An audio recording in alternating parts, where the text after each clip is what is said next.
नमस्कार बंधुगण welcome to new video जोटा रही आप जानते रेमुणार रही दुर्गादेवपुर रही दुर्गादेवपुर जस्ट टी आगू रही गोटे रही मंगलपुर पाखापाखि से मंगलपुर पाखे गोटे हाट रही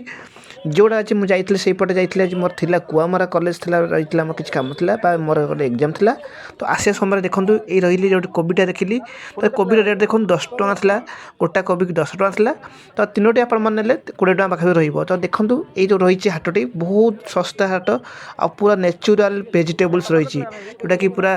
माने प्योर मान देसी कहले चलो तो देखो टमाटो था 50-60 ଟଙ୍କା भितर किलो था तो बहुत प्योर माने भेजिटेबल थिला जोटा कि आपण मन देखि पार्थिबे जोटा कि पूरा हाइब्रिड जमा नहीं पूरा नेचुरल रही तो देखो जो देसी रही तो आपण मन देखो सब परिबा सस्ता थिला बहुत सारा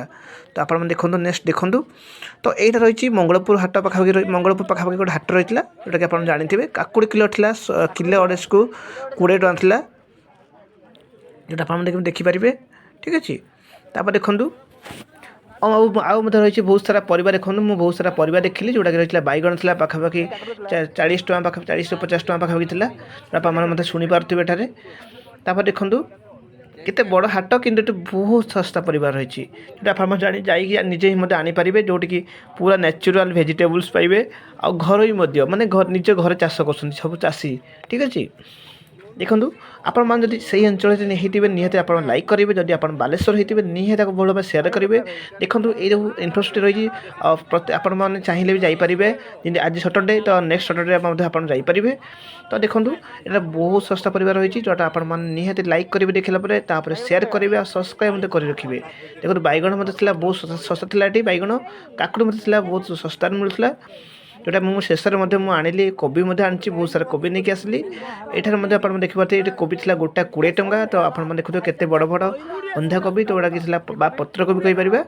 जोटा कि बहुत बड़ बड़ साइज था कि 20 ଟଙ୍କା था बहुत प्राइस कम था देखो एत बड़ बड़ फूलकोबी सेम था प्राइस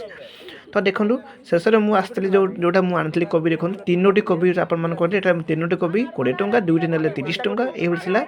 टी साइज छोट टे बड़ होगी ठीक अच्छे तो आप देखिए देखो के साइज अच्छी तो सेमती रही डिफरेंट परिवार था तार डिफरेंट रेट थिला तो आपण मैंने बड़ मात्रा देखुं लाइक करूँ शेयर करूँ